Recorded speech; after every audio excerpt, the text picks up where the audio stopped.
যেটি ছিল ক্ষমতাচ্যুত প্রধানমন্ত্রীর বাসভবন। দীর্ঘ 1.5 দশকের বেশি সময় ধরে যেখান থেকে নির্দেশ আসত ফ্যাসিবাদ বিরোধী গণতান্ত্রিক আন্দোলন দমনের। রাজনৈতিক পট পরিবর্তনের পর সেটি এখন জুলাই গণ অভ্যুত্থান স্মৃতি জাদুঘর। জুলাই গণ অভ্যুত্থান দিবসে আমন্ত্রিত অতিথিদের সাথে নিয়ে জাদুঘরের নাম ফলক উন্মোচন করেন প্রধানমন্ত্রী। ঘুরে দেখেন এখানে রাখা জুলাই অভ্যুত্থানের ঘটনা প্রবাহের আলোকচিত্র, স্মৃতিচিহ্ন ছাড়াও হাসিনা আমলের দমন পীড়নের নানা প্রমাণাদি। বিসমিল্লাহির রহমানির রহিম।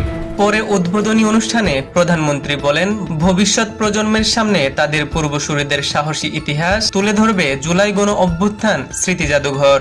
একই সাথে উন্মোচিত হবে বিতাড়িত ফ্যাসিস্টদের মুখোশ। আজকের ঐতিহাসিক জুলাই গণ অভ্যুত্থান স্মৃতি জাদুঘর ভবিষ্যতের প্রজন্মের সামনে তাদের পূর্বসূরীদের সাহসী ইতিহাস যেমন তুলে ধরবে, অপরদিকে তাদের সামনে উন্মোচিত হবে বিতাড়িত ফ্যাসিস্টদের মুখোশ। প্রধানমন্ত্রী বলেন, অসম্পূর্ণ অতিরঞ্জিত বয়ান ইতিহাসকে শক্তিশালী করে না, বরং তা ইতিহাসের বিশ্বাসযোগ্যতাকে দুর্বল করে। আশা করেন জুলাই স্মৃতি জাদুঘর কোনো একটি দল কিংবা কোনো একক রাজনৈতিক ভাষ্য প্রতিষ্ঠার স্থান হবে না। এই জাদুঘর কোনো একটি দল, গোষ্ঠী বা ব্যক্তির একক রাজনৈতিক ভাষ্য প্রতিষ্ঠার স্থান হবে না। কারণ 2024 সালের গণ অভ্যুত্থান কোনো একক ব্যক্তি, গোষ্ঠী কিংবা দলের নয়। এই অভ্যুত্থানের মহানায়ক বাংলাদেশের গণতান্ত্রিকামী জনগণ।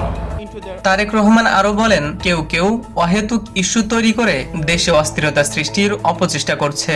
এতে পতিত স্বৈরাচারের পুনরুত্থানের পথ সুগম হচ্ছে কিনা তা ভেবে দেখার আহ্বান জানান সরকার প্রধান। ফ্যাসিবাদের মুক্ত বাংলাদেশে কেউ কেউ অহেতুক ইস্যু তৈরি করে দেশে অস্থিরতা সৃষ্টির অপচেষ্টা শুরু করেছে। এসব পরিস্থিতি তৈরি করে তারা নিজেদের অজান্তেই পতিত পরাজিত পলাতক স্বৈরাচারের পুনরুত্থানের পথ সুগম করছে কিনা সেটি মনে হয় ভেবে দেখা প্রয়োজন আমাদের। বুধবার আনুষ্ঠানিক উদ্বোধন শুরু হলেও সবার জন্য উন্মুক্ত হবে বৃহস্পতিবার। অনলাইনে টিকিট কেটে দেখা যাবে জুলাই গণ অভ্যুত্থান স্মৃতি জাদুঘর। এবং সবাইকে আমি আন্তরিক ধন্যবাদ জানাই। হিমুর Rahman, news Bangla .news, Dhaka multimedia.